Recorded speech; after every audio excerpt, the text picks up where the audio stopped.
আল্লাহর হাবিব সাল্লাল্লাহু আলাইহি ওয়াসাল্লামের বয়স তখন 35। বয়স কত? মজার একটা ঘটনা, খেয়াল করে শুনবেন।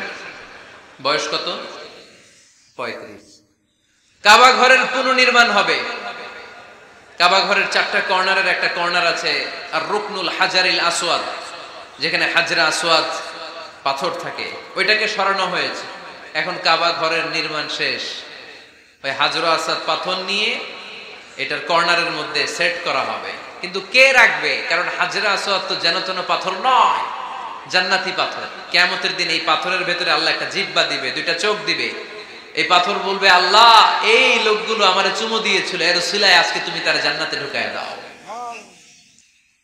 তো এটা অনেক সম্মানিত পাথর, এই পাথরকে বহন করাটাও সম্মানিত। 4 দলের মক্কার 4 নেতা বলে, এই সম্মান আমরা হাতছাড়া করতে চাই না, কেউ এই পাথরে হাত দিতে পারবে না। এক নেতা কয়, আমি নিব, আমি নিয়ে এটা কাবা ঘরে রাখবো। দ্বিতীয় নেতা বলে, না, এই পাথর আমি অন্য কাউরে দেব না, এটা অনেক সম্মানের, অনেক প্রেস্টিজিয়াস ইস্যু, আমি এই পাথরটা হাতে নিয়ে কাবা ঘরে রাখবো। তৃতীয় নেতা বলে, না, রক্তের গঙ্গা বইয়ে দেব, কিন্তু এই পাথর কাউরে দেব না। চতুর্থ নেতা বলে, না, আমি নেব। কিলাকিলি আছে না নাই? পাথর কয়টা? নেতা কয়জন? 4 জন। কিভাবে এই সম্মানিত পাথর নিয়ে সেট করবে? কেউ মীমাংসায় যেতে পারে না। এক মুরব্বী বলে, থাক, আজকের জন্য এখানেই সবার মুলতবি, আগামী দিনে এই মসজিদুল হারামের দরজা দিয়ে প্রথম যে ঢুকবে সে সিদ্ধান্ত দিবে। আল্লাহর মেহেরবানি, এর পরের দিন এই পথ দিয়ে ছুটে এসেছে বিশ্বনবী মুহাম্মদ। সুবহানাল্লাহ পড়বেন না? আল্লাহ পড়েন আওয়াজ করে। কামলিওয়ালা নবী প্রথম আসলেন, সবাই খুশি, জামিন রাদিনা বি। আরে আলামিন আসছে, আলামিন আসছে। সবাই বিশ্বনবীকে বললেন, এই এই ঘটনা। কেউ তো পাথর ছাড়তে চায় না। পাথর হইল একটা, নেতা কয়টা? এখন কে এই পাথর নিয়ে রাখবে? এই নিয়ে মারামারি। আল্লাহর হাবিব সাল্লাল্লাহু আলাইহি ওয়াসাল্লাম বললেন, তাই হালুম্মা ইলাইয়া সাউবান, একটা কাপড় নিয়ে আসো, আমি এখনই সলিউশন করে দিচ্ছি। সুবহানাল্লাহ নাই? কাপড় নিয়ে আসা হলো। বিশ্বনবী বললেন, কই পাথর? সবাই বলল, এই পাথর। আল্লাহর হাবিব সাল্লাল্লাহু আলাইহি ওয়াসাল্লাম মোবারক হাত দিয়ে পাথরটা তুললেন। 4 নেতারে বললেন, ও 4 নেতা, কাপড়ের 4 কর্নারে তোমরা ধরো। 4 নেতা কাপড়ের 4 কর্নারের মধ্যে ধরলো। বিশ্বনবী নিজ হাতে পাথরটা নিয়ে কাপড়ের মাঝখানে রেখে দিলেন। এবার বিশ্বনবী আগে আগে যায়। 4 নেতারে বললেন, 4 কর্নার ধরে পাথরটারে নিয়ে আমার পেছনে পেছনে আসো। কাবার কাছে যে বিশ্বনবী আবার নিজ হাতে পাথরটা তুললেন, আবার নিজ হাতে কাবার ভেতরে রেখে দিলেন। পড়েন সুবহানাল্লাহ। সম্মান আসলে 4 নেতার দিকে যায় নাই, সম্মান গিয়েছে বিশ্বনবীর দিকে। এতক্ষণ কাউরে দিবে না, এখন কেউই ধরতে পারে নাই, তারপরেও খুশি। সুবহানাল্লাহ কইবেন না? প্রথমে যে হাজরা আসওয়াদ পাথর ধরছে কে? বিশ্বনবী। কাপড়ে রাখছে কে? বিশ্বনবী। আবার কাপড় থেকে উঠিয়ে হাজরা আসওয়াদের পাথরটারে কাবার ভেতরে ঢুকাইছে কে? সুবহানাল্লাহ কইবেন না? সব সম্মান গেল বিশ্বনবীর হাতে, সব স্ট্যাটাস গেল বিশ্বনবীর হাতে। 4 নেতা কাপড়ের কিনারা ধইরাই খুশি। এইটাই বলে নেতৃত্বের গুণাবলী। চিল্লায় বলো ঠিক কি না? কনফ্লিক্ট রিজলভিং অ্যাবিলিটি, বিরোধ নিষ্পত্তি করার কোয়ালিটি থাকা চাই, তবেই তিনি নেতা। কি কারিশমা দেখছেন? What a charismatic leader. এতক্ষণ রক্তের বন্যা বইয়ে দিবে, কাউরে দিবে না পাথর। এখন কেউই ধরতে পারে নাই, কিন্তু স্লোগান দিতেছে জিন্দাবাদ। আসরা নাই? নেতা হইলে এরকম নেতা হইতে হবে। মদিনাতে আউস আর খাজরাজ গোত্রের যুদ্ধ 120 বছরে। কয় বছর? কেউ থামাতে পারে না, রক্তক্ষয়ী যুদ্ধ। আল্লাহর হাবিব সাল্লাল্লাহু আলাইহি ওয়াসাল্লাম মক্কা থেকে মদিনায় এসে 7 দিনের ব্যবধানে 120 বছরের যুদ্ধ থামাইয়ে দিলেন। এতদিন এই গোত্রের লোকের সাথে এই গোত্রের কোনো বিয়ে নাই, এই গোত্রের লোকের সাথে এই গোত্রের কোনো অর্থনৈতিক লেনদেন নাই। বিশ্বনবী যখন আউস খাজরাজের যুদ্ধ থামিয়ে দিলেন, মদিনাতে আনন্দের ধুম পড়ে গেল, নতুন নতুন উৎসবের ধুম পড়ে গেল। সব ভাই ভাই। নেতা হইলে এরকম নেতা হইতে হবে, কোনো মারামারি থাকতে পারবে না সমাজে। চিল্লায় কোন ঠিক কিনা? নেতা আসলেই সমাধান, নেতা আসলেই। সহিহ বুখারীতে একটা কিতাব আছে, কিতাবুস সুলহ, মীমাংসার অধ্যায়। একটা বাব আছে, বাবু কওলিল ইমামি লি আসহাবিহি ইযহাবু বিনা নুসলিহ বাইনাহুম। ইমাম সাহেবের এই কথা যে আমাদেরকে নিয়ে চলো, আমরা মিলাইয়া দেব, এটা আল্লাহ রাসূল সাল্লাল্লাহু আলাইহি ওয়াসাল্লামের একটা বিখ্যাত ডায়ালগ। ডায়ালগটা কি? খেয়াল করে শুনেন। যুদ্ধ, মারামারি আর ঝগড়া শুনলেই আল্লাহ রাসূল সাল্লাল্লাহু আলাইহি ওয়াসাল্লাম বলতেন, ইযহাবু বিনা নুসলিহ বাইনাহুম। আরে আমরা আছি তো, আমগরে নিয়ে যাও না, আমরা মিলাই দিব। সুবহানাল্লাহ পড়েন। মারামারি দেখলে বিশ্বনবী মিলায় দিতেন। আল্লাহর হাবিব সাল্লাল্লাহু আলাইহি ওয়াসাল্লাম বলতেন, আলা উখবিরুকুম বিআফদালি দারাজাতিন মিনাস সালাতি ওয়াস সিয়ামি ওয়ান নুসুক, রোজা নামাজ সালাতের চেয়ে বড় একটা সওয়াবের কাজ আছে, ওটা কি আমি তোমাদের বলবো না? সাহাবারা বললেন, সেটা আবার কি? বিশ্বনবী বললেন, ইসলাহু যাতিল বাইন, দুইজন ঝগড়া করতেছে, তুমি ঝগড়া না লাগায় দিয়া মিলাই দিবা, এর চেয়ে ভালো কাজ হয় না। জোরে কোন ঠিক কি না? সবচেয়ে শ্রেষ্ঠ কাজ। নোয়াখালীতে আগুন লাগলে আপনারা কি দিয়ে নিবা? কি দিদায়? পানি। অনেক ওই জায়গায় তেল ডাল। জ্বলতেছে কি? আগুন। আগুন নিবানোর জন্য ঢালবেন কি? অনেকে ঢালে কি? তেল। না, আপনি থামায় দিবেন, মিলাই দিবেন। আপনার জন্য ভালো জিনিস মিলাই দিবে কে? 7 নাম্বার, ফারসাইটেডনেস, দূরদৃষ্টিতা, ভিশনারি অ্যাটিটিউড, ফিউচারিস্টিক। নেতা অনেক দূর দেখতে পায়, তিনি দূরদর্শী। কর্মী যত দূর দেখে, নেতাও যদি তত দূর দেখে, দেশ চলবে? কথা বলেন। কর্মী যদি দেখে 500 মিটার, নেতার দেখতে হবে কয় মিটার? 1000 মিটার। কর্মী যদি দেখতে পায় 1000 মিটার, নেতার দেখতে হবে কয় হাজার মিটার? 2000 মিটার। কারণ নেতা হবে ফিউচারিস্টিক, ভিশনারি, স্বপ্নবাজ, স্বপ্নচারী। নেতাকে স্বপ্ন দেখতে হয়, ওই স্বপ্ন জাতিকে দেখাতে হয়। চিল্লায় বলেন ঠিক কি না? মানুষ তার স্বপ্নের সমান বড়। আপনি কত বড় আপনার স্বপ্ন শুনলে বোঝা যাবে। স্বপ্ন সেটা না যেটা মানুষ ঘুমিয়ে ঘুমিয়ে দেখে, স্বপ্ন সেটা যেটা অর্জনের আকাঙ্ক্ষা মানুষকে ঘুমাতে দেয় না। আল্লাহর হাবিব সাল্লাল্লাহু আলাইহি ওয়াসাল্লাম স্বপ্ন দেখিয়েছেন সাহাবাদেরকে, বিশ্ব বিজয়ের স্বপ্ন, ইসলামকে বিজয়ী শক্তি হিসেবে দেখার স্বপ্ন। চিল্লায় বলেন ঠিক কি না? আল্লাহর হাবিব বলতেন, ইন্নাল্লাহা জাওয়ালি আল আরদা ফারাআইতু মাশারিকাহা ওয়া মাগারিবাহা। আল্লাহ তাআলা গোটা বিশ্বটাকে ছোট্ট করে আমার সামনে দেখিয়েছে। আমি ফুটবলের সাইজের এই পৃথিবীর প্রাচ্য পাশ্চাত্য, ডানে বায়ে সামনে পেছনে সবটাই দেখেছি। ওয়া ইন্না মুলকা উম্মতি সায়াবলুগু মা জুবিয়ালি। যত দূর আল্লাহ আমারে দেখিয়েছে, তত জায়গায় লা ইলাহার পতাকা পতপত করে একদিন উড়বে। কোন একদিন এদেশের আকাশে কালিমার পতাকা উড়বে। সেদিন সবাই খোদাই বিধান পে দুঃখ বেদনা ভুলবে। এটাই আমাদের স্বপ্ন। চিল্লায় বলেন ঠিক কি না? স্বপ্ন দেখতে জানতে হয়। সুলহে হুদাইবিয়া চলতেছে, সন্ধি। 1400 সাহাবা নিয়ে বিশ্বনবী মক্কায় আসলেন উমরা করতে। কাফেররা বলে, গো ব্যাক, অ্যাবাউট টার্ন, ফিরে যাও, হবে না। আল্লাহ রাসূল সাল্লাল্লাহু আলাইহি ওয়াসাল্লাম অনুরোধ করলেন, দাও না, উমরার নিয়ত করে এসেছি। ইজার আর রেদা পড়ে কাফেররা বলে না, আগামী বছর, এই বছর হবে না, চুক্তি করো। চুক্তির মধ্যে লেখা হলো, মা খাদা আলাইহি মুহাম্মাদুর রাসূলুল্লাহ। ঠিক আছে, চুক্তি 10 বছরের, মুহাম্মদ রাসূল সাল্লাল্লাহু আলাইহি ওয়াসাল্লামের পক্ষ থেকে চুক্তি। কাফেররা বলে না, আমরা তো তোমার রাসূলুল্লাহ মানি না। তোমার রাসূলুল্লাহ মানলে তো মা সাদাদনাকা আলা শাই, তোমার সাথে কোনো ঝগড়াই নেই, রাসূলুল্লাহ কাটো। সাহাবীরা তেড়ে উঠলেন। ওমরে ফারুক বলেন, মুখ সামলে কথা বল। সুহাইল ইবনে আমির, তোর জিহ্বাটা আমি টেনে ছেড়ে ফেলবো, সাবধান। আমার নবী শেষ নবী, শেষ রাসূল মুহাম্মদ রাসূলুল্লাহ কাটার ক্ষমতা কারো নাই। আমি ওমর বেঁচে থাকলে কেউ কাটতে পারবে না। বিশ্বনবী বললেন, ওমর সরে যাও, কেটে দাও। সুবহানাল্লাহ কইবেন না? মুহাম্মদ রাসূলুল্লাহ কাফেররা মানে না। কাফেররা কয়, তুমি লেখো মুহাম্মদ ইবনে আব্দুল্লাহ, আব্দুল্লাহর বেটা মুহাম্মদ। কারণ মুহাম্মদ রাসূলুল্লাহ যদি এই সন্ধিতে থাকে, চুক্তি তার নিচে আমরা সিগনেচার করি, তার মানে এটাই প্রমাণ হয়ে যায় আমি তোমাকে রাসূল বলে মানি। আমরা কাফেররা তোমাকে রাসূল বলে মেনে নিয়েছি। নো, তোমার রাসূল বইরা মানলে তো খেলা এখানেই শেষ। কাটো, রাসূলুল্লাহ লেখা যাবে না, লিখতে হবে আব্দুল্লাহর বেটা মুহাম্মদ। কোন সাহাবারা রাজি হয় না। কথা শুনতেছেন? সাহাবারা বলে, রক্তক্ষয়ী যুদ্ধ হবে, আমার নবীর নামের পরে রাসূলুল্লাহ লিখতেই হবে। বিশ্বনবী বললেন, কেটে দাও। কারণ সাহাবারা দেখতেছে এতটুকু, বিশ্বনবী দেখে অতটুকু। বিশ্বনবী অন্য প্ল্যানে আগাচ্ছেন। বিশ্বনবী ভাবলেন, 10 বছরের যুদ্ধ বিরতি যদি হয়ে যায়, আমি আমার লোকদেরকে ঠিক করব। আমি তারবিয়া, তালিম, তাহজিব, তামাদ্দুন দিয়ে মদিনাটাকে একটা কল্যাণ রাষ্ট্রে পরিণত করব। আমি আমার ফোর্সকে সাজাবো, আমি আমার সাহাবাদেরকে প্রশিক্ষিত করব। এই 10 বছরের ব্যবধানে আমি গোটা বিশ্বকে ঝাঁকি মেরে কাঁপিয়ে দেব। কিন্তু সাহাবারা পড়ে আছে রাসূলুল্লাহর মধ্যে। সাহাবারা পড়ে আছে কই? সাহাবারা এর চেয়ে বেশি ভাবতে পারতেছে না। সাহাবারা বলে রাসূলুল্লাহ কাটা যাবে না, বিশ্বনবী বলেন কেটে দাও। তার মানে নেতা কর্মী যদি দেখে 500 মিটার, নেতার দেখতে হবে 1000 মিটার। চিল্লায় বলেন ঠিক কি না? নেতার 9 নাম্বার গুণাবলী, a leader should be very strategic। নেতাকে কৌশলী হতে হয়। কৌশল না জানলে উনি নেতা হতে পারে? বলেন। ডিপ্লোম্যাটিক কোয়ালিটি, কূটনীতি যদি না জানা থাকে নেতা হইতে পারবে? আল্লাহর হাবিব সাল্লাল্লাহু আলাইহি ওয়াসাল্লামের মতো বড় কূটনীতিবিদ পৃথিবী দেখেছে? কথা কন না কেন? দেখেন কি ধরনের স্ট্র্যাটেজি আমার নবী ফলো করতেন।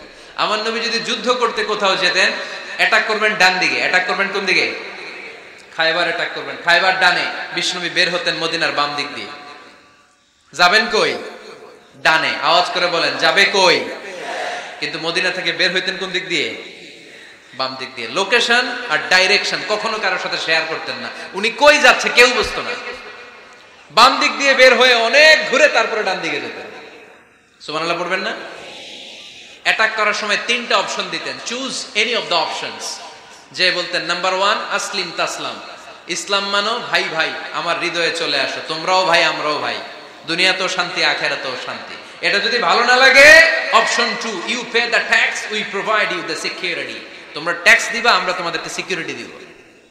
ইয়াতুনা আল জিজিয়াতা আন ইয়াদিন ওয়া হুম সাগিরুন, তোমরা জিজিয়া দিবা, আমরা সিকিউরিটি দিব। প্রথম অপশন মুসলমান হইলা না, আমাদের ভাইও হইলা না।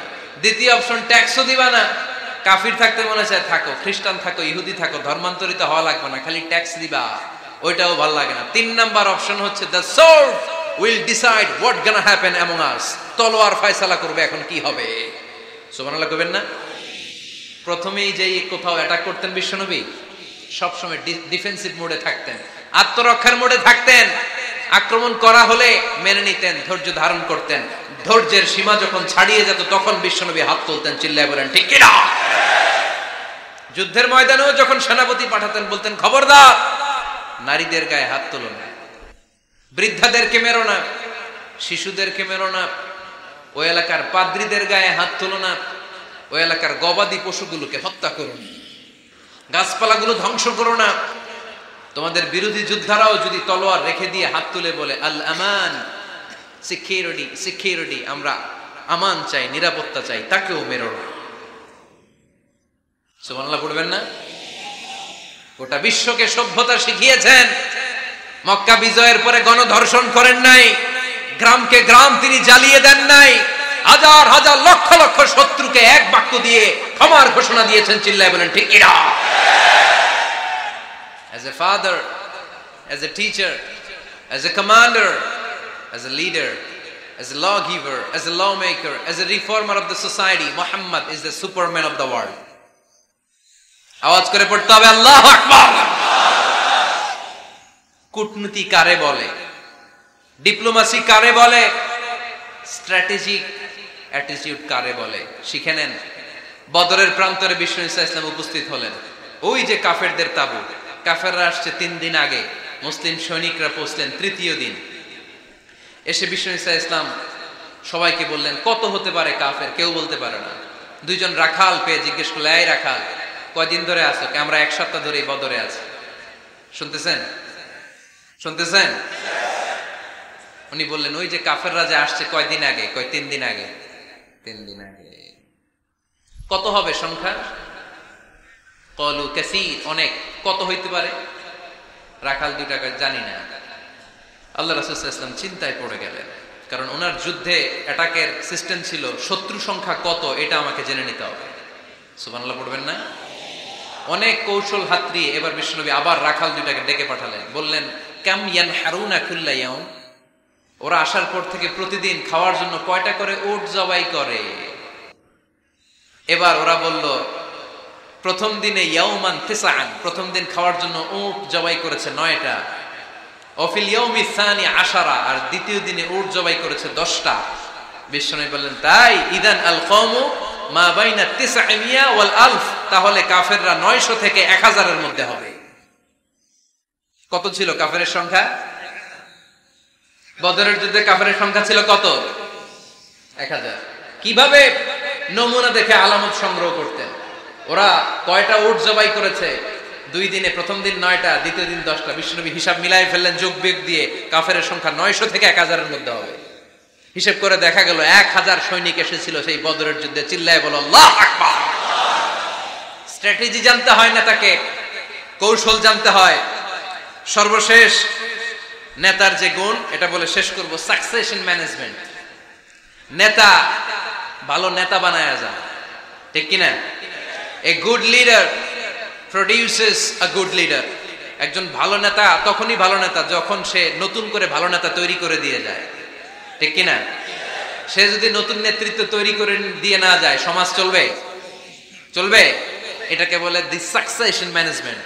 আল্লাহ রাসূল সাল্লাল্লাহু আলাইহি ওয়াসাল্লাম ভালো সাকসেসর রেখে গিয়েছিলেন, এমন কিছু যোগ্য নেতৃত্ব তৈরি করে গিয়েছিলেন, উনার পরে টানা 30 বছর নেতৃত্ব নিয়ে মুসলিম উম্মাহকে 1 সেকেন্ডও ভাবা লাগে না। চিল্লায় বলো মুসলমান, ঠিক কিনা? ভালো নেতা ভালো নেতা বানায়। নেতা খালি নেতৃত্ব দেয়, উনি কোনো নেতা বানায় নাই। এটা কি নেতা? কথা বলেন। এবার উত্তর দেন। আমার নবী ইন্তেকালের আগেই যোগ্য নেতৃত্ব তৈরি করে রেখে গিয়েছিলেন কি জান নাই? কাকে রেখে গেছেন? আবু বকর। আরহামু উম্মতি বি উম্মতি আবু বকর, এই উম্মতের সবচেয়ে রহমদিল। আর কারে রেখে গিয়েছেন? ওমর। আশাদ্দুহুম ফি আমরিল্লাহি ওমর। আল্লাহর জমিনে আল্লাহর দ্বীন বাস্তবায়নে সবচেয়ে কঠোর ছিল ওমর। ওনার ক্যারেক্টারিস্টিক এমন ছিল, কথার আগে হাত চলতো, জোরে কোন ঠিক কিনা?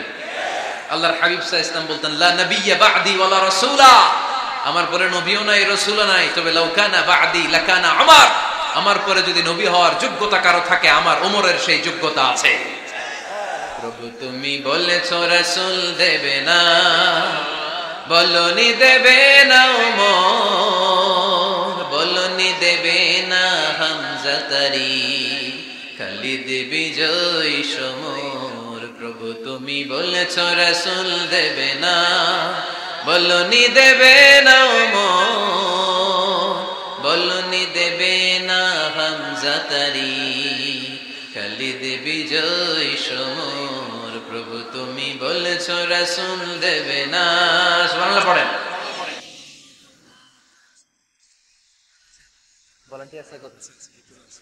এই উঠতেছেন কেন? হ্যাঁ, উঠলেন কেন? এই 2 ঘন্টা ওয়াজ শোনার পরে শেষ বেলায় আপনারা উঠে যাবেন না? বিশৃঙ্খলা আমি দেখতে চাই না।